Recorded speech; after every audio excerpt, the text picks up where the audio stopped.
यानंतर बातमी आहे मुंबईतून। मुंबईकरांचा गारेगार प्रवास आजपासून बंद होण्याची शक्यता आहे, कारण बेस्ट प्रशासनानं एसी बस बंद करण्याचा निर्णय घेतला।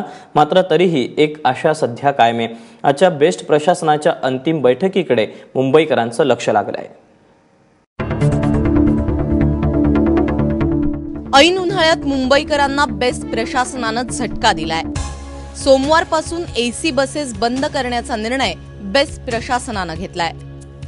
वर्षाला 200 कोटींच्या तोट्यामुळे एसी बसला कायम ब्रेक लावण्याचं बेस्टने ठरवलंय। या ज्या बीएसटीच्या एसी बसेस आहेत त्या गेल्या अनेक वर्षांपासून मुंबईच्या रस्त्यांवर धावत होत्या।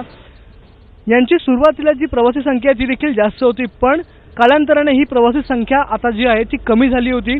त्याचबरोबर या एसी बसेसचा जो मेंटेनन्सचा खर्च आहे तो देखील परवडत नव्हता, म्हणून हा निर्णय घेतला गेल्याचं बीएसटी प्रशासनाने सांगितलेलं आहे। बेस्ट प्रशासनानं निर्णय घेतला असला तरी हा निर्णय अंतिम नसल्याचं बेस्ट समितीच्या अध्यक्षांचं म्हणणं आहे। त्यामुळे एसी बसेसचं भवितव्य सोमवारच्या बैठकीत ठरणार आहे।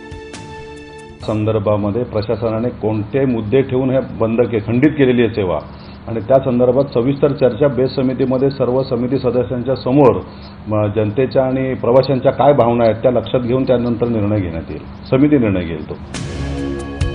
बेस्टकडे 266 एसी बसेस आहेत। एसी बस 25 मार्गांवर धावते।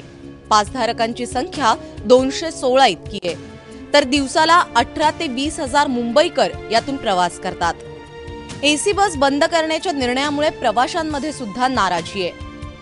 हे जे दिवस आहेत मे महिन्याचे, तर मे महिन्यात माणसांना जरा गरमीचा त्रास होतो। या त्रासामुळे लोक हैराण होतात। त्याच्यामुळे एसी जर चालू झाली तर चांगली गोष्ट आहे, आनंदाची गोष्ट आहे। ॲक्च्युली त्या बंद नाही केल्या पाहिजे, त्याची उलट फ्रिक्वेन्सी वाढवली पाहिजे, कारण का एवढ्या गर्मीत त्याची गरज आहे सध्या। नया उपाय लेके आना चाहिए जिससे बीएसटी की बंद ना हो, क्योंकि गर्मी के टाइम पे ये बस बंद हो जाएगी तो हम आम पैसेंजर लोग को राहत नहीं मिल पाएगी। प्रॉफिटमध्ये आणण्यासाठी काहीतरी दुसऱ्या योजना केल्या पाहिजेत। ह्या कारणासाठी बंद केल्या नाही पाहिजे। बंद करणं हा त्याचा उपाय नाहीये। बेस्टची परिस्थिती सध्या बिकट आहे। कर्मचाऱ्यांच्या पगारासाठीही बेस्टकडे पैसे नाहीत। त्यातच वर्षाला 200 कोटींचा तोटा कशाला सहन करायचा हा प्रश्न बेस्ट प्रशासनासमोर आहे। त्यामुळे मुंबईकरांचा गारेगार प्रवास बंद होणार की नाही हे आता सोमवारी स्पष्ट होईल। अक्षय भाटकरसह ब्युरो रिपोर्ट, एबीपी माझा, मुंबई।